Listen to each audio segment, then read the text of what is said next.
Deuteronomio 19. Sa dihang pamatyon na sa Ginoo nga inyong Dios ang mga lumulupyo sa mga nasod nga iyang ihatag kaninyo ug unya mapanag-iya na ninyo kini ug magpuyo na kamo didto sa ilang mga lungsod ug kabalayan. Pagpili kamo tulo ka syudad diha sa yuta nga gihatag sa Ginoo kaninyo. Himuo kining mga dalan o bahina ang yuta sa tulo ka bahin. Unya ang tawo nga makapatay og tawo makadangop ngadto sa usa niining mga syudara aron siya kapanalipdan. Kung wala tuyoa sa usa ka tawo ang pagpatay sa iyang isikatawo, makadangop siya didto aron maluwas siya. Pananglit, may duha ka tawo nga namutol og kahoy didto sa lasang. Samtang ang usa kanila nagputol og kahoy, nahuso ang uhas sa atsa ug naigo ug namatay ang iyang kauban. Ang maong tawo makadangop bisag hain sa tulo ka syudad ug maluwas siya.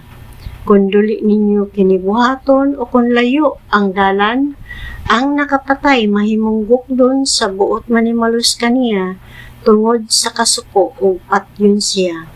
Dili unta siya angay nga patyon kay dili man tungod sa kasilag nga nakapatay siya.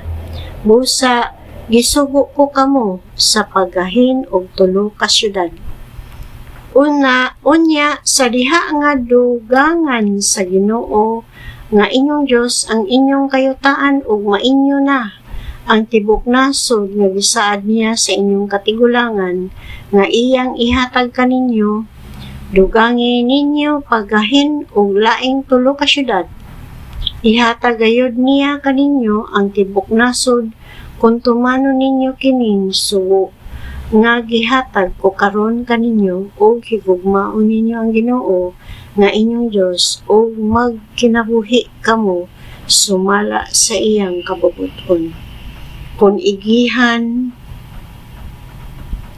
igahin ninyo kining mga syudara, ingon nga dalangpanan, walay dugo sa mga dili sad-an nga maula dinhi sa inyong nasod, ug dili kamo pakasad-on sa sala sa pagpatay. Kung ang usa ka tawo may gikaaway o unya, gituyo niya pagdunggab o tungod ni ana namatay ang iyang kontra, kung modangop siya bisag hain sa tulo ka syudad, kinahanglan nga ipakuha siya sa mga kadagkuan sa iyang syudad o itugyan siya ngadto sa buot manimalus kaniya aron patyon siya. Ayaw ninyo siya kaluy-i. Kinahanglan nga limpyuhan ninyo ang Israel sa sala sa pagpatay aron magmauswagon kamo. Unya sa inyong bahin sa yuta nga ihatag kaninyo sa Ginoo nga inyong Dios, ayaw ninyo balhina ang utlanan sa yuta sa inyong kasikbit nga dugay na kaayong gibutang. Sa bisan unsang sala o sayop, dili mahimo nga usaray saksi, kun dili duha o tulo gayud aron paghusay o paghukom niini. Kung may makakong saksi nga mobarog sa hukmanan o mopahayag nga sad-an ang usa ka tawo, patindugas silang duha sa atubangan sa Ginoo, sa mga pare o sa mga maghuhukom.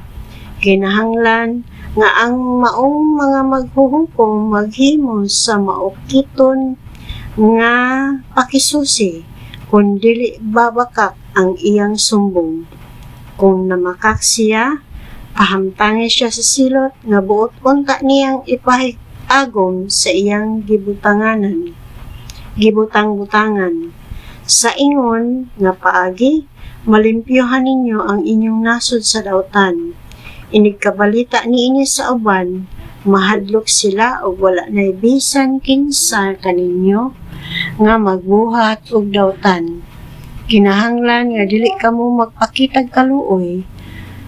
Ang kinabuhi bayrag kinabuhi, mata bayrag mata, ngipon bayrag ngipon, kamot bayrag kamot, ug ang tiil by Rag Tiil.